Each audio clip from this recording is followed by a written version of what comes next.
TK with This Cruise of Life. Thanks for joining me today. As you can see, I am doing a charity ride today, participating in the 7th annual Ride for Hope to raise awareness and prevent teen suicide and to end the choking game.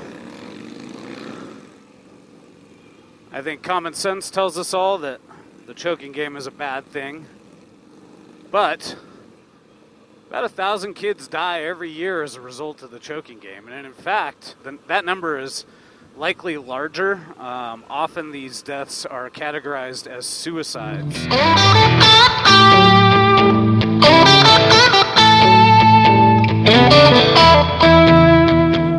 I really love these charity rides. One, obviously because they benefit some kind of needed cause. But also you bump into a lot of cool people, you meet a lot of cool people. I was super pumped to see Mr. Dennis Ty here, author of The Last Ride. Really cool dude, hell of a writer. I know he's got another book coming out soon, so look out for that. But I'm going to throw a link to his book, The Last Ride. It's a great book if you're a biker or you just love motorcycle culture. Do good, feel good. And this does make you feel good. It also makes you feel a lot of other things.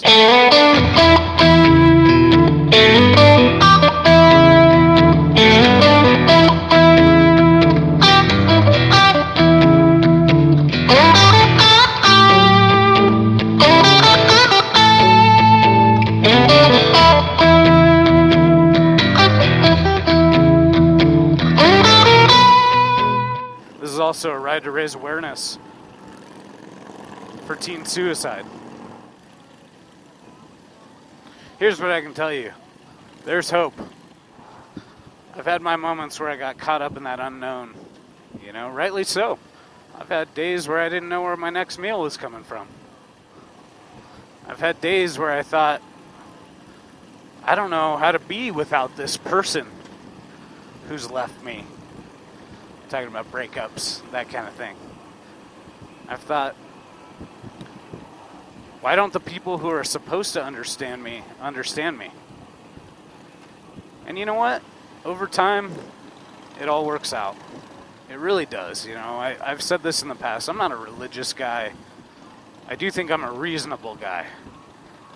And one thing that I do recognize is that, to steal a very old philosophical quote, you never step in the same river twice.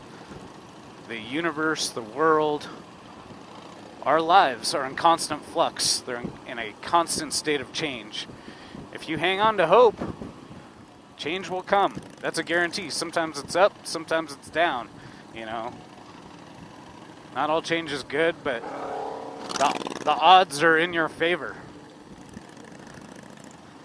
All you got to do is keep a positive outlook to an extent. Recognize when things are difficult, Don't take that as an opportunity to give up. Take that as an opportunity to make change, to learn from these difficult situations.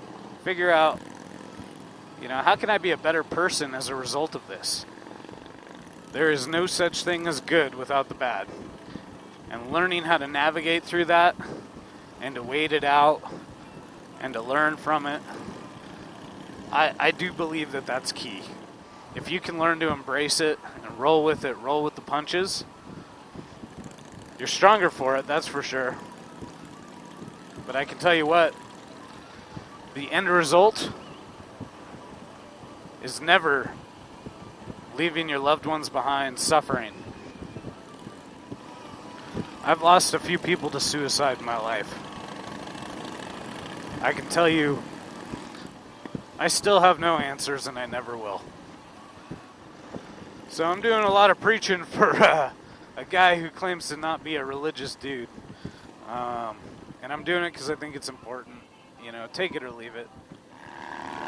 Yeah, it makes you wonder too, what is our responsibility as maybe people that aren't suffering from those tendencies, those thoughts, those anxieties or depression that might lead to these things like teen suicide.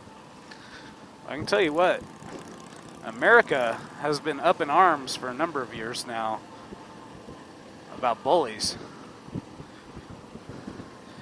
I could tell you what I do when I deal with a bully, but that wouldn't be productive. But what I will say is, think before you speak. Think before you act, and think before you insult someone or start to bully them. And remember, actions have consequences. So it is our responsibility as human beings to prevent suicide, to prevent those feelings of hopelessness.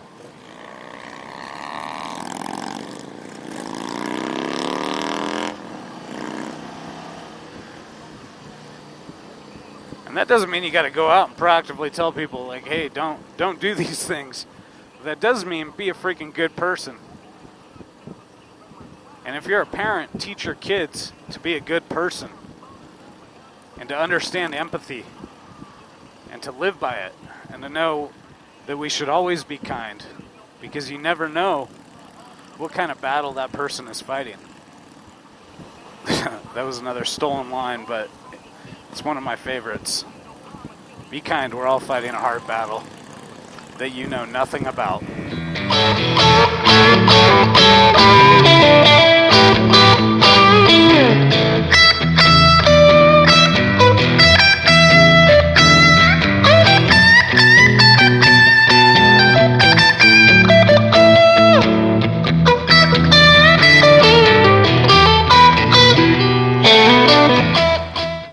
Guys, we're a few miles out of Dacona where we're going to be finishing this ride. We are nearly 80 miles in, non-stop. It's been a great ride, ton of killer views and scenery out in the countryside here in northern Colorado.